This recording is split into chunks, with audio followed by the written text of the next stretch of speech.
Bonjour à tous, on se retrouve aujourd'hui pour l'analyse de la ronde 2 de l'Open de Capelle. J'ai joué contre Fiedorek Mikal, joueur polonais à 2300. Mais juste avant de commencer, s'il vous plaît, si vous pouvez vous abonner, un petit commentaire, un petit like, ça fait toujours plaisir. Et également l'Académie Nikaches dans laquelle je donne des cours. Et le lien est dans la description, vous pouvez cliquer dessus, vous aurez un échantillon de vidéos pour vous entraîner. Et si ça vous plaît, vous pouvez vous abonner. Donc pour les 10 premières arrivées, il y aura 50% sur le mois de vidéo. Donc un jour, une vidéo pendant un mois. Et du coup, 50 euros à 50%, donc ça vous reviendra à 25 euros. Voilà, donc du coup, la partie, j'avais les noirs. Donc Fedorek Mikal. Ah, faut savoir aussi avant la partie que mon ordi m'a lâché la veille. Donc pas d'ordi, pas de prépa. Au final, c'est pas plus mal. Mais donc du coup, j'ai pas trop regardé ce qu'il jouait. Je crois que j'étais dans le bus juste avant et je regardais sur le téléphone ce qu'il jouait. Bon, bah, je me suis décidé. J'hésitais entre. Il a joué au 4. J'hésitais entre Sicilienne, bonne ouverture. Finalement, j'ai joué au 5. Mais je savais pas du tout ce qu'il allait jouer sur E5. Donc bon, cavalier F3, KC6. Il me joue fou B5. Ok, je suis plutôt content. Une espagnole, ça joue. A6 fou A4. Et j'aime bien la ligne avec fou C5. Je pense que c'est une ligne que j'ai joué deux fois déjà dans ma vie. Une victoire, une défaite. Mais les deux parties que j'ai jouées au niveau de l'ouverture, c'était assez satisfaisant. Après la défaite, c'était dans le jeu un peu plus tard. Mais une ligne qui me plaît plutôt bien. Donc j'ai décidé de la répéter. Donc C3, cavalier E7. Là, il a roqué. Ah, il aurait pu faire D4. Je me souvenais un petit peu des lignes. Pion prend, prise, fou B4. Je crois que ça m'embêtait un petit peu quand même. Ce genre de ligne où je joue D5. Je pense que s'il est bien préparé, c'est compliqué avec les noirs de créer un peu de jeu. Mais bon, je pense qu'il s'y attendait pas trop à ça aussi non plus. Donc il était peut-être pas à jour. Bon, en tout cas, il a joué petit erreur, donc la ligne principale. Cavalier G6, D4, fou A7. Donc c'est la ligne. Ça paraît un peu bizarre. J'avais eu cette position une fois contre Adam Mekan justement. Il avait pris ici comme ça. Et on avait joué prise là, prise là. Donc en fait là les blancs ils ont un pion de plus. Mais j'ai la paire de fous. Et notamment ce fou qui est très fort sur la diagonale. J'avais joué dame H4 avec une position vraiment très intéressante. Donc ces lignes là j'étais assez confiant. Mais lui il a joué la ligne principale avec fou G5 du coup. Fou G5 et là ouais le coup assez bizarre honnêtement. F6. Un coup qui donne pas envie, hein. On voit quand même que on affaiblit la diagonale ici avec le roi au centre. Mais en fait, F6, donc le fou recule, fou E3. Je pense que c'est la seule case, la meilleure case pour le fou. Donc du coup, je rock. Et en fait, le roi, il va souvent aller en H8 dans les lignes. Donc au final, c'est pas si grave d'avoir joué F6. Et d'un côté, j'ai aussi consolidé mon centre. Donc l'un dans l'autre, ça paraît bizarre, mais bon, ça tient la route. Cavalier D2, D6. Tour E1. Donc développement assez normal. Donc là, bien évidemment, je mets le roi en H8. Et là, je crois qu'il jouait très très vite, si je dis pas de bêtises. Donc ça m'embêtait un peu. Je me suis dit, ah ouais, mince, il connaît la ligne, etc. Et finalement, comme la plupart des adversaires, en fait, je pense qu'ils connaissent les 10-15 premiers coups assez bien. Et après, au niveau des plans, après, c'est un peu moins bien. Je pense qu'on va le voir dans la suite de la partie. Il a commencé à réfléchir, il était pas à l'aise, il a fait des choix assez bizarres. Donc voilà, je m'étais dit, si j'arrive à passer l'ouverture, obtenir un milieu de jeu où ça joue, je suis assez confiant. Donc roi H8, fou C2, ouais, là il avait joué fou C2, donc je me développe fou D7, assez normal. Tour C1, tempo encore. Ouais, je me disais, waouh, c'est bizarre quand même, je suis tombé dans quoi encore? Et après, petit à petit, il a commencé à réfléchir. Et là, je me rappelle que j'avais joué une partie avec les blancs en rapide contre un grand maître à 2600, je crois, Ivan Izevich. Et avec les blancs, je m'étais fait marcher dessus. Et je me rappelle qu'il avait joué à l'aile dame, il avait poussé B5 à 5 à 4 et il l'avait joué comme ça. Et sur l'échiquier, j'avais du mal avec les blancs à trouver. Donc je me suis dit, bon, ben, je vais répéter le même plan. Si moi j'ai eu du mal avec les blancs, un joueur à 2300, je pense qu'il peut aussi galérer. Donc je me suis dit, ok, go, B5. Donc il fait fou B1. Je comprends pas trop honnêtement. Je pensais plutôt un coup genre H3 ou peut-être cavalier F1, kg 3. Les plans classiques. Mais bon, il a fait fou B1 tempo, quasiment. Donc A5, je continue mon plan. Cavalier F1, A4. En fait, je prends l'espace à l'aile dame. J'ai quelques idées, je peux fixer. Des fois, j'ai des idées avec A3, j'ai des idées avec cavalier A5, KC4. Et je sais que c'est le genre de position où l'ordi il aime bien les blancs, mais il donne pas de plan concret. Et bah là, si on réfléchit en fait, même dans cette position, qu'est-ce que les blancs peuvent faire? Ils n'ont pas envie de prendre en E5, bien évidemment, parce que je vais juste reprendre, ouvrir la colonne F et je suis super content. S'il fait D5, ben, il n'y a plus de tension au centre. Donc forcément, je suis content. Ah bah d'ailleurs, c'est ce qu'il a fait. Ouais, c'est ce qui était douteux, ouais, je l'avais mis. En fait, ouais, il n'y a plus de tension au centre. Donc je bouge le cavalier et je suis très content. D'un autre côté, s'il fait KG3, ok, mais pourquoi faire? Je peux sûrement faire cavalier A5, continuer mon plan. En tout cas, moi, mes coups, ils sont faciles à jouer. Donc au niveau de l'ouverture, j'étais assez content. Voilà, donc lui, après, bon, il a fait un choix, il a poussé D5. Et ici, j'ai réfléchi. Euh, Bien évidemment, ma première idée, c'était de jouer cavalier E7. Et je me suis dit avec F5. Mais après, j'ai pas trop aimé l'idée. Je me suis dit, si je joue avec F5, peut-être qu'il va tout prendre en F5. Ça va être les positions genre est-indienne. Il va tout prendre en F5 et avoir la case E4. Donc j'étais pas très content. Après, je me suis dit, je peux jouer avec C6 peut-être. Donc en fait, c'est là aussi une grosse réflexion à avoir. Est-ce que je joue avec F5 ou avec C6? Mais j'ai deux percées possibles. Et moi, j'en ai convenu que je voulais jouer avec C6. Donc c'est pour ça que j'ai fait cavalier A5. Je me suis dit, je vais laisser tomber F5. Je mets le cavalier en A5. Je veux jouer sur l'aile dame, donc je vais la case C4. Je veux potentiellement pousser C6. Donc voilà. Je suis parti dans cette idée-là, cet esprit-là. Donc cavalier A5. Il a fait cavalier D2. Bon, il contrôle la case C4. Et là, je me rappelle que j'ai réfléchi. Je savais pas si je devais pousser C6 tout de suite. J'avais des idées de replacer le cavalier aussi. Par exemple, KB7. Peut-être prendre ici un jour et mettre le cavalier en C5 ou cavalier C5 tout de suite. Je savais pas trop ce que je devais faire avec le cavalier. Soit jouer C6, soit jouer sur la case C5. Donc je me suis dit, je vais temporiser, je prends pas de décision tout de suite. Et je ramène ma dame à l'aile dame. Donc dame B8. Je me suis dit, c'est un coup un peu original. J'étais un peu fier de moi quand je joue ce coup. Bon, c'est pas extraordinaire, hein, mais j'aimais bien. Je me dis que je peux prendre en E3 des fois, mettre la dame sur B6, je peux pousser B4 si j'en ai envie. Donc je trouve qu'elle était bien placée. Voilà, donc là il a fait B4. Ce coup il m'avait embêté, je crois d'ailleurs. Parce que je crois que j'étais prêt à pousser B4 moi-même un jour. Non, peut-être pas tout de suite, puisque j'aurais prise B4 et tour prend C7. Mais je sais que j'avais une idée sur B. Je me rappelle plus comment exactement, mais je me rappelle que B4 en tout cas ça m'avait embêté. Parce que du coup je prends, il reprend, et en fait c'est lui qui va pousser B4. Et, euh, et là du coup j'ai fait C5. Un coup que j'ai pas trop aimé jouer, mais en fait l'idée de B4 m'embêtait énormément. Genre là si je veux faire KB7, il va faire B4, et il me bloque la case C5. Je m'étais dit KD8 pour faire C6, mais bon, ouais, c'était un peu bizarre. Donc moi je me suis dit C5. Et là je pense qu'il doit garder la position fermée.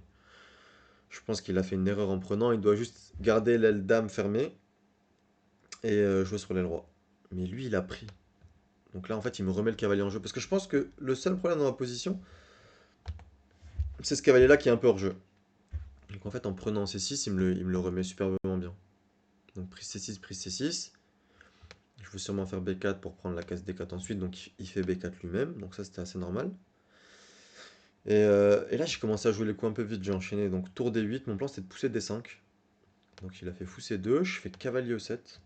Pour encore une fois pousser D5. Il fait fou B3, il m'empêche, et fou C6. Donc là, il a bien compris mon plan, mais en fait, je peux pas l'éviter. En jouant tour D8, cavalier E7, fou C6, ben, mon plan de pousser D5 est inévitable. Et là, petit à petit, je commence à prendre l'avantage et je le sens. Et même au niveau de la pendule, j'avais beaucoup de temps de retard au début, et je commençais à passer devant. Donc là, il a fait Dame G4, je pousse D5, puis on prend cavalier prend, et là, on voit que je suis super bien, que toutes mes pièces sont bien placées. Le cavalier en G6, même lui, il est bien, il peut participer au jeu avec la case F4. Le fou C6 aussi, on voit que si je fais ça, il y a le pion G2. Et au final, ces cavaliers se marchent dessus. Euh, le fou en B3, ben, il sert à rien en fait. Enfin, il a une diagonale, mais mon roi, il est bien ici. Donc en fait, tout va bien ici pour moi. Là, il a fait cavalier E4. Et j'ai envoyé cavalier F4. Donc là, je commence à me rapprocher un petit peu. Il a fait fou C2. Et là, j'ai senti que c'était la position critique. Je vous invite à faire pause si vous voulez. Et réfléchir à ce que vous jouez ici avec les noirs. Donc voilà, donc ici après 30-35 minutes de réflexion, j'ai joué tour F8 pour jouer F5. Mais en fait j'avais calculé F5 ici tout de suite, mais j'ai pas osé le jouer et il se trouve que en fait c'était le meilleur coup ici. Donc ceux qui ont proposé F5, bravo à vous. Donc F5, dame prend F5 forcé, et là K prend G2, en fait c'était la pointe. Prendre en G2, parce que bien évidemment, après roi G2, il y a la fourchette ici. Mais en fait, j'avais peur de cavalier G5. Euh, donc là, il y a des idées comme ça, il y a des idées en H7. Et donc tour F8, je calculais bien évidemment. Et j'étais pas serein, j'avais peur peut-être de cavalier F7 avec ça, il y a peut-être ça. Pardon, fou B3 qui est embêtant. Peut-être que j'aurais du coup dû prendre ici peut-être. Et chercher un cavalier H4. Mais bon, finalement, j'ai pas osé, j'ai eu peur un petit peu des variantes. Et c'est pour ça que j'ai pas fait F5, j'ai fait tour F8 d'abord. Tour F8, il a fait cavalier F3, et j'ai fait, non, pardon, prise en G2 d'abord, et F5. Donc en fait, j'avais les idées de prendre en G2 et de pousser F5, mais je l'ai pas fait dans le bon ordre. Et voilà. Mais bon, généralement, en plus, c'est ce que je dis à mes élèves. Quand une combinaison elle marche pas dans un sens, elle marche souvent dans l'autre. Et là, on voit qu'en fait, les trois coups sont liés. F5, KI prend G2 et tour F8. Ils sont liés, mais je l'ai pas fait dans le bon ordre. Donc, ce que je dis, des fois, j'arrive pas à le mettre en pratique moi-même. Mais bon, c'était pas facile. J'ai passé beaucoup de temps et ouais. Bon, ok. Tour F8, donc cavalier là, prise ici, roi prend F5. En fait, il se trouve que prise, en fait, ici, c'est pas clair. Je savais que c'était pas si clair, mais je pensais que j'étais un peu mieux, mais en fait, au final, non, même pas. Même pas si clair. Donc du coup, il fait roi G1. Il peut toujours pas prendre, bien sûr, car il y a cavalier H4. Donc il fait roi G1. Il s'enlève du clouage. Dame F8. Je protège la tour. Et là, je crois qu'on avait joué une bonne série de coups tous les deux. Donc KC5, il m'attaque, je recule, tour F6. Fou E4, il cherche bien évidemment à échanger le fou C6, il est tellement fort. Là, du coup, je prends C5.